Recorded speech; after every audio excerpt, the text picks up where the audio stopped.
주님께서 여러분과 함께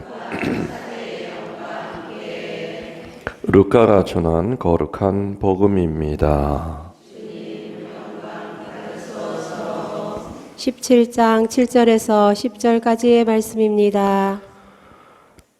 너희 가운데 누가 밭을 갈거나 양을 치는 종이 있으면 들에서 돌아오는 그 종에게 어서와 식탁에 앉아라 하겠느냐?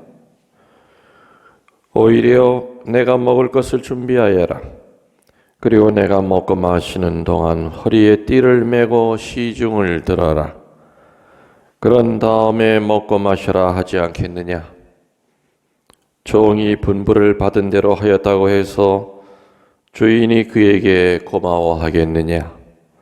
이같이 너희도 분부를 받은 대로 다 하고 나서 저희는 쓸모없는 종입니다.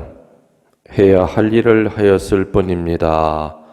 라고 말하여라. 주님의 말씀입니다.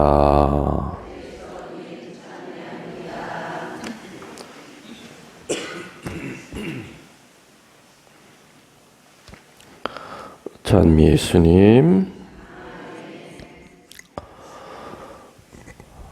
우리 믿는 이들의 입에서 나오는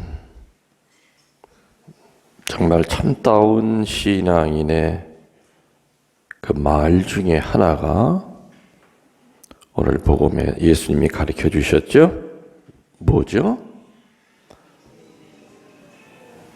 그저 해야 할 일을 했을 따름입니다. 그저 해야 할 일을 했을 따름입니다.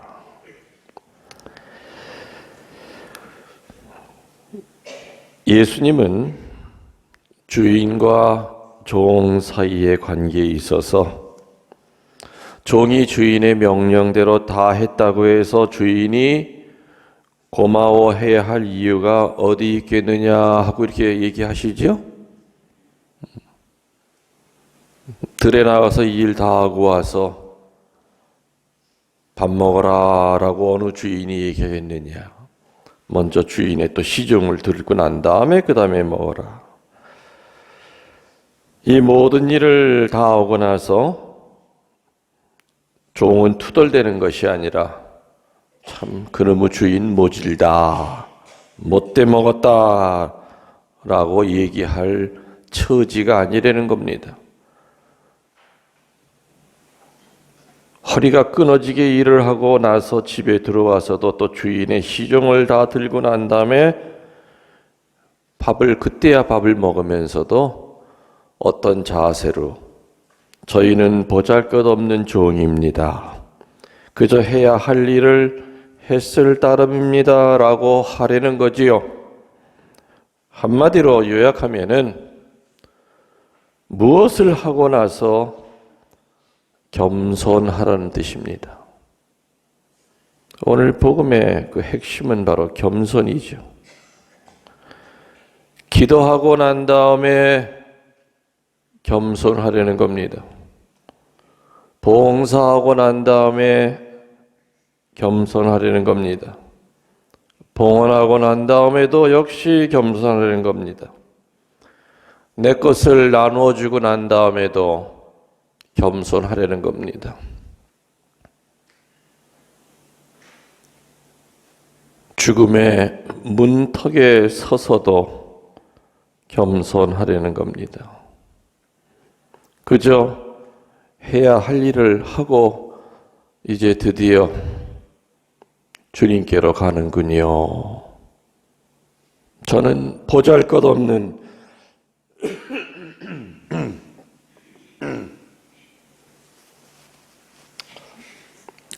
종입니다. 사람이 말이죠. 정말 조그만 권력이라든지 지위 같지 않은 지위지만 어떤 지위에 앉게 되면 자기도 모르게 수하 사람이나 타인이 마치 자기 생각대로 움직여줘야 되고 자기의 원의대로 움직여줘야 되고 자기 성미를 채워주는 사람들인 양 쥐고 흔드는 모습을 우리들은 흔히 봅니다. 그건 가정 안에서도 그렇고 교회 공동체 안에서도 그렇고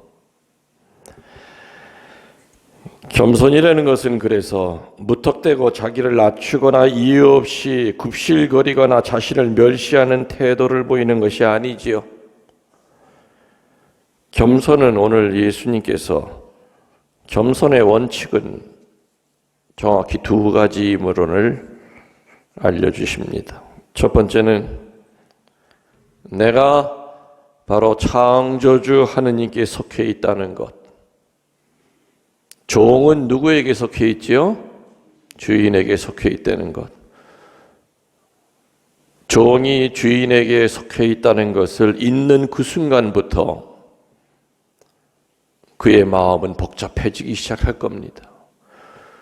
우리가 창조주 하느님에게 속해 있다는 것을 망각하는 그 순간부터 몸뚱아리는 형식적으로 성당을 왔다리 갔다리 할지 몰라도 마음속에는 절대 평화가 없을 겁니다.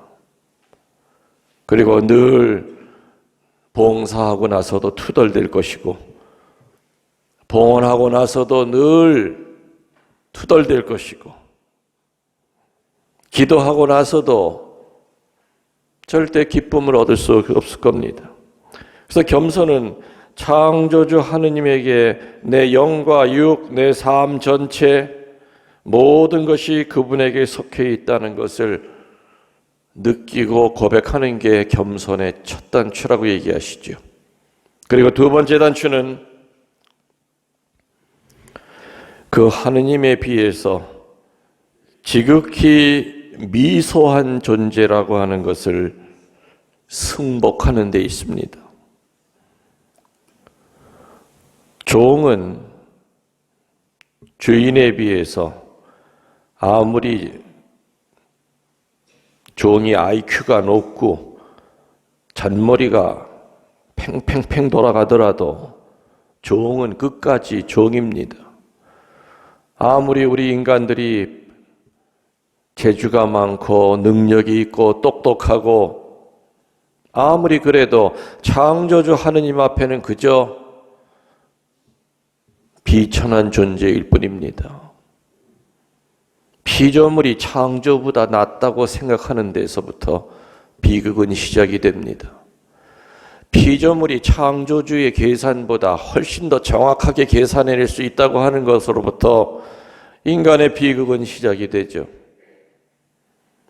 피조물이 창조주의 생각을 뛰어넘을 수 있다고 하는 그 교만으로부터 비극은 시작이 되고 멸망으로 치닫습니다. 그래서 겸손은 자기 비하도 아니고 무조건 굽실거리는 것도 아니라고 그랬습니다. 창조주 하느님에게 내가 속해 있다는 거 늘 인식하고 깨달는 거죠. 내가 내 욕심에 속해 있는 게 아니라 교만이 나를 지배하는 것이 아니라 내 주인은 교만이 아니고 내 주인은 불신이 아니고 나의 주인은 분노가 아니고 나를 가지고 노는 놈은 내 상처가 아니고 내 주인은 눈에 보이는 사람이 아니라 누구시라고요? 나를 이 세상에 내보내주신 창조주 하느님이라고 하는 것을 의식하고 그 다음에 두 번째로는 그분 앞에 나는 정말 미소하고 비천한 존재라는 것을 깨닫는 거, 이게 바로 겸손의 핵심입니다. 승복하는 거, 겸손의 핵심입니다. 따라서 겸손한 사람은 자기 자신을 존중할 줄 압니다. 자기의 그 위치가 주는 그 힘이 드러날 때 그 힘을 가지고 마음대로 칼자루를 휘두르려고 하는 그 충동을 꺾을 줄 압니다. 조절할 줄 압니다. 주님이 나에게 주신 이 힘을 내가 쓰는 것은 여기까지다. 이 이상 쓰면 내가 인간 말종이 된다. 창조주 하느님이 하실 일을 건방지게 내가 지금 그 영역을 넘어서고 있구나. 그래서 겸손한 사람은 자기 자신이 어떤 존재인 줄 알기 때문에, 자신을 존중한다고 하는 것은 좋은 옷으로 해 입히는 게 아니고, 끼 때마다 맛있는 반찬으로 입에다 집어넣어주는 게 아니고, 좋은 침대에서 자주는 것이 아니라, 자기의 자신을 존중한다고 하는 것은 자기의 위치를 절대 넘어서지 않는다는 겁니다. 어찌 보면은 저의 삶도 얼마든지 교만해질 수 있고, 또 하느님에게 받은 것도 참 분에 넘치게 많고, 저의 기도의 대부분의 시간을 보면은 내 위치를 넘어서지 않기 위해서 처절하게 싸우는 그 과정이었습니다. 요거 넘었으면은 정말 나는 문제가 생길 수 있다. 자신을 무로 돌릴 줄 아는 자세, 자기의 위치가 주는 그 권위가 힘이 넘쳐날 때 그것을 조절할 줄 아는 자세, 꺾을 줄 아는 자세, 몸은 자꾸 일어서려고 할 때 무릎을 꿇을 줄 아는 그 절제력, 이게 바로 겸손이 아니겠는가. 바로 내가 늘 얘기하는 빗자루의 영성이요, 걸레의 영성이요, 연탄불의 영성이 아니겠습니까? 주인이 필요하여 나를 쓰셨고, 이제는 내가 할 바를 했으니 내가 있을 곳은 이곳입니다. 언제라도 쓰시려면 쓰십시오. 대기하고 있겠습니다. 라는 것이 바로 걸레의 영성이요, 빗자루의 영성입니다. 2000년 전에도 걸레는 있었을 거고, 앞으로도 걸레는 천이 어떻게 바뀔지 모르지만 걸레는 존재할 겁니다. 맞죠? 그런데 2000년 전 걸레나 지금 걸레나 앞으로의 걸레나, 걸레의 존재 이유는 더러운 것 닦아주는 겁니다. 온몸에 똥을 묻혀야 되고 방바닥에 떨어진 오물을 닦아내야 되는 것이 바로 걸레의 존재 이유입니다. 더러운 거 보기 싫다고 걸레로 딱 닦고 난 다음에 걸레 몸에다가 실컷 옮겨 놓은 다음에 한적한 데다 던집니다. 그렇다고 걸레가 우리에게 항의한 적 없지요? 우리 고발한 적이 있습니까? 불평 한마디 한 적이 없습니다. 늘 그런 삶을 살면서도 걸레의 자세는, 주인님, 저 항상 준비되어 있으니까 더러운 거 나타나면 저를 꼭 써주세요. 저는 그것 때문에 이 세상에 나온 거 아닙니까? 보기 싫은 거 빗자루로 깨끗하게 쓸어놓고 난 다음에 그 빗자루 끝에는 똥도 묻을 수 있고 베레베르 오물도 묻을 수 있어요. 그리고 빗자루 방에다가 금고 안에다 집어넣는 사람 없잖아요. 밖에 한적한 데다 세워놓지 않습니까? 그래도 빗자루는 불평불만하지 않아요. 언제든지 준비되어 있습니다. 내 몸뚱아리가 더러운 거 닦아내다가 달고 달아서 몽땅 연필처럼 몽땅 빗자루가 되더라도 주인이 필요해서 저를 쓰신 거고, 그리고 이제는 제가 할 바를 다 했으니 저를 쓰레기차 위에다 내던져도 저는 그저 제 일을 하고 갈 뿐입니다. 나중에는 더 달아서 짧은 빗자루가 돼서 아궁이 속에다 집어넣어서 불에 태우시더라도 저는 제 할 일을 그냥 했을 뿐입니다. 겸손한 사람은 자기 자신을 존중할 줄 안다고 그랬습니다. 주님이 주신 영과 육이기 때문에, 주님이 주신 탤런트이기 때문에 그 탤런트를 하나님이 원하시는 대로 써야 되지 않겠는가.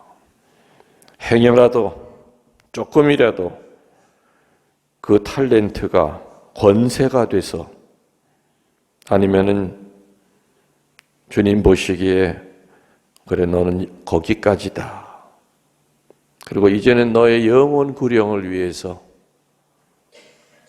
이제는 수동의 시간으로 돌아가거라 할 때는 우리들은 예, 주인님 참 능력도 없는 저를 무던히도 많이 쓰시려고 애쓰셨습니다. 주인님 흡족하게 못해드린 거 정말 죄송합니다. 이제는 주인님이 부르시니 아무 소리 않고 저는 그냥 기쁘게 주님 곁으로 가겠습니다. 이것이 우리들이 언젠가 한 번은 죽음을 앞두고 하나님 앞에 해야 될 신앙 고백이 되어야 되겠다는 거.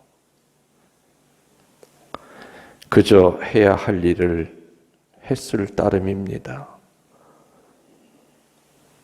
그리고 언제든지 제 숨이 끊어지는 그 순간까지도 주님이 저를 작은 일에 쓰시겠다면 최선을 다해서 노력하겠습니다. 사람에게, 특히 능력 있는 사람에게 제일 위험한 독은 박수 치는 거예요. 박수를 받는 거예요. 박수를 받고 이렇게 뜨기 시작하면은 앞이 가려져요. 자기도 모르게.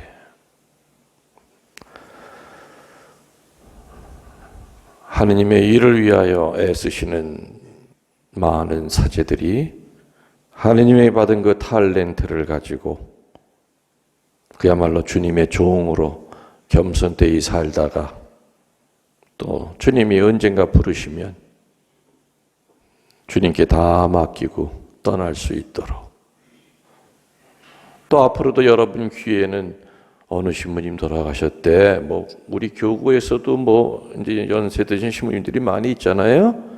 그런 일이 이제 수도 없이 들을 거예요. 신자들 어느 분 돌아가셨대 하는 소리만이 아니라 누구나 한 번은 사제건 주교건 누구나 한 번은 하느님 앞에 가야 됩니다. 그러나 아무튼 갈 때 그 모습이 교만한 모습으로 갈 거냐, 겸손한 모습으로 갈 거냐. 그래서 늘 창조주 하느님 앞에 나는 속해 있는 존재예요. 그분 앞에 비천한 존재라는 것을 늘 깨닫는 것이 바로 자기를 존중하는 길이라는 거 명심하도록 합시다. 아멘. 예물준비성가 220번